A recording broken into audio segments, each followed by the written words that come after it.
Welcome to the Geek Easy, fellow geeks. Let's open a beverage of your choice, because today we're doing another episode of Frightful Fridays, where I will be talking about Hell House LLC 3 Lake of Fire. I loved the first two. Great movies. Just really suspenseful. So I was really looking forward to seeing number 3. And I know there's a number 4. I was just wondering how they were going to make 4 out of them, but we'll get into that in a second. Turned this one on.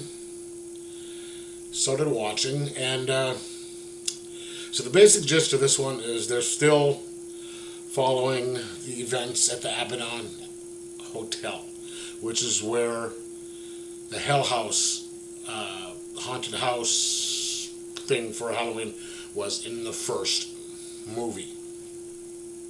All right. Second one, the first one they're investigating that. Second one was still a follow-up investigation as to what happened to them, and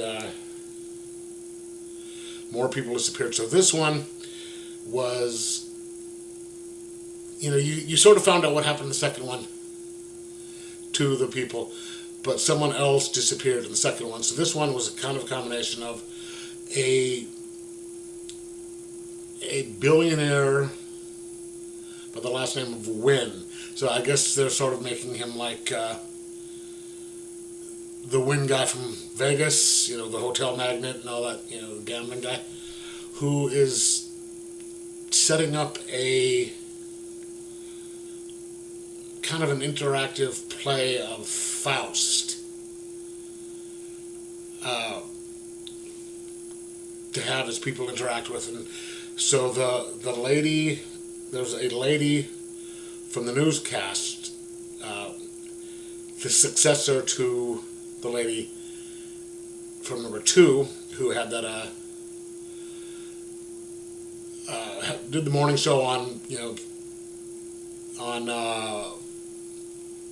hauntings and all that stuff, who disappeared at the end of the second one. So she's doing this. She's been there for a few months. She's allowed unfettered access to the process of setting up and everything. And also they're kind of possibly looking at trying to figure out what happened to the lady in the last movie. Even though,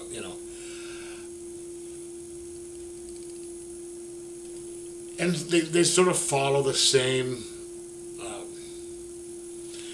setup. It's a kind of a newscast / documentary type thing with private videos, because she handed out videos, cameras to the cast members and said, okay, we want you to tape stuff while you're not with us. This one, unfortunately, isn't as good as the first two. It's sort of, I don't know, there's little callbacks to the first movie and the second, but it's not as creepy as the first two. Because in the first two, you'd be watching the tapes, and there'd be things going on behind it, and some of the creatures showing up and all that. That didn't happen as much in this one.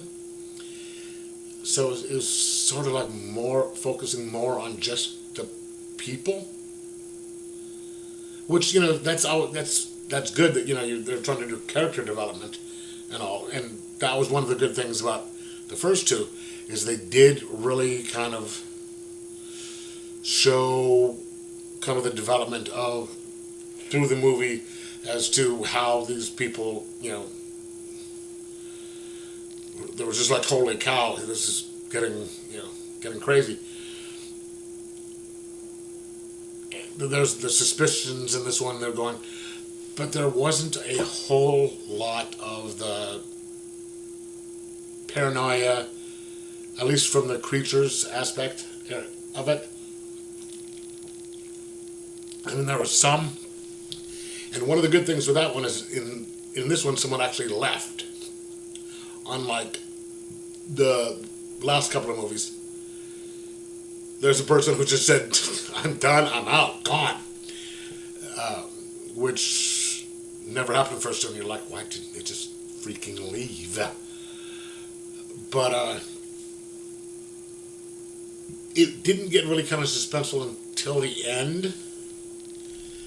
But the suspense level wasn't as high at the end of this one as it was from the first two, because there wasn't as much of a build-up. So like the first two, it was up like this, and it was like this, and with this one it was like that.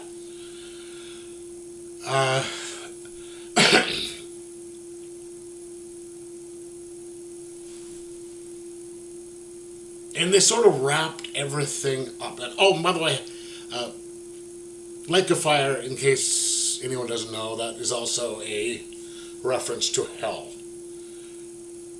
It's a reference from the Bible, the Lake of Fire, hell. Sure, most people know about that, but I just wanted to make sure, just in case people didn't know. In the second one, they opened a gateway to hell, and there's sort of a reference to that in this one, and that's sort of what is going on here. It just wasn't, while good, it just wasn't at the level of the previous two. And the way they wrapped it up was just like, okay. It seemed a little, I don't want to say too easy, but it was just like, okay, that's just, whatever. So yeah, I liked it. I was just a tad bit unsatisfied with the ending. And the way they, the closing parts of the ending. Still liked the movie, but it just wasn't as good. And so, and I'd also noticed that, that there's a fourth one, and I was like, wait a minute, how are they going to continue with this for the part 4? And I actually looked it up, and part 4 starts another place. So it's still called Hell House, but it's for something else. And so at least they had the decency to do that, is to say, okay, we've wrapped this one up, and we're going to go on to something else. And hopefully that one will be better. It's got a 4.5 star thing on it, so we'll see. But I'm still going to recommend this, but don't get your hopes, keep your hopes up for it to be as good as the first two, because in my opinion, it's not. So let's just say I'm going to give it a 3.75, maybe 4. The other two were what, 4.5? This is okay. Let's just say 4 out of 5 because yeah. Anyway, let me know if you guys have watched the movies or not, and let me know what you thought of it. Like, subscribe, and most of all, enjoy your horror movies.